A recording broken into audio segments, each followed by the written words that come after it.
What's up, everybody? It's AJ with etrailer.com. Today we're going to be checking out these Titan tire chains on our 2020 Lincoln Navigator. And these are a diamond pattern D-link tire chains, so they'll be good for getting that maximum grip out of the chains on that snow and ice that you wouldn't get without them. So they're going to have way more coverage on the tire than the other types of chains and just ride smooth too. Let's check them out. Taking a closer look up on top of the tire, you can see the diamond pattern like I was talking about.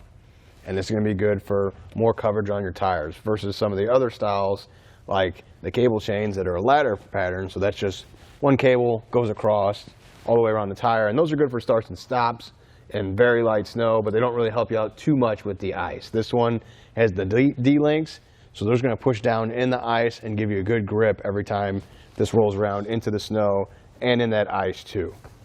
The whole chain is made out of manganese nickel alloy, but it's coated on the fronts, and it's also color coded. So the yellow part is coated, so it doesn't get as cold as these chains will, as much contact as snow and ice they come with. These are going to be a little warmer. You should still wear gloves, we recommend that, but they're coated so they don't get as cold. Plus, their color is so that you can see where they go. It's easy to find these. You hook the yellow onto the green, hook here. You got the red portions.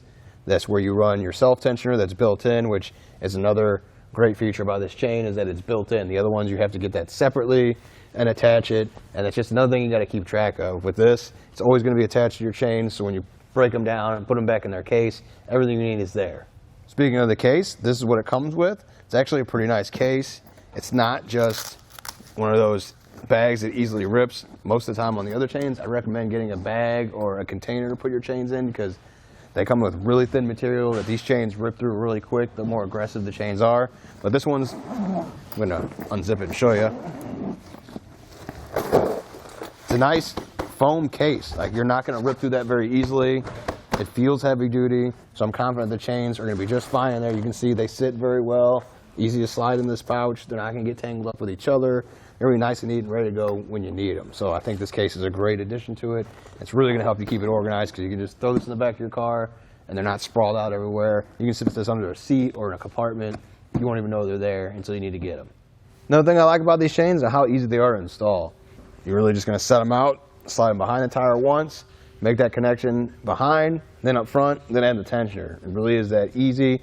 It beats some of the other chains where you have to kind of lay on the ground. You'll run it underneath or over, and you have to reach around that tire to make that connection on the bottom backside.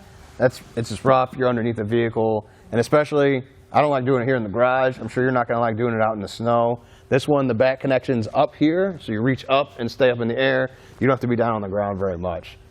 I'm going to do it for you. Follow the instructions and watch me, and you'll pick it up pretty quick. First thing you want to do is lay out your chains, make sure there's no twists or breaks in it. So you want to keep an eye on like the side chains. The cable on the back looks pretty good.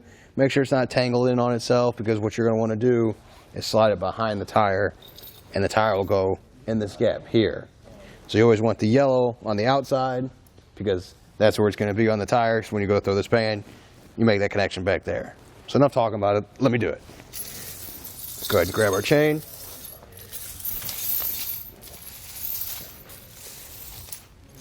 Slide around back. I'll come on this side. Kind of pull this side of the chain over here.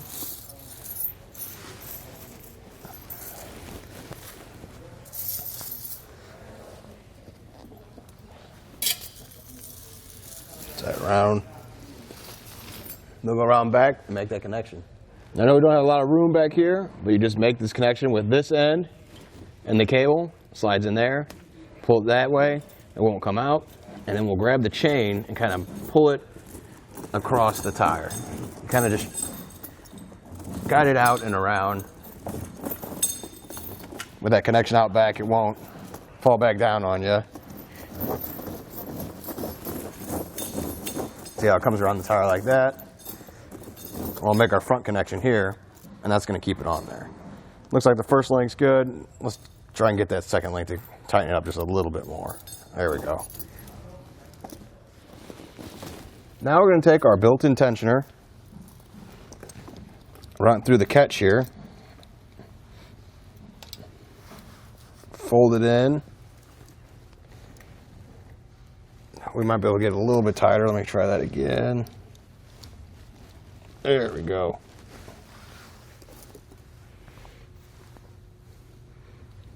Then we'll run our self-tensioner through the red loops. That pulls back on it a little bit because you can saw when I didn't go through there, there was plenty of this, so it didn't really tension anything. Let's see, can we get both of them? Yep, looks like I can run through both, and I'll attach it there. Now they're on there nice and tight. At this point, you want to go forward and backwards just a couple times and make sure the chain stays situated on the tire where you want it. This one's on there pretty tight. I don't think you're going to get a lot of movement on there. I think it's good to go.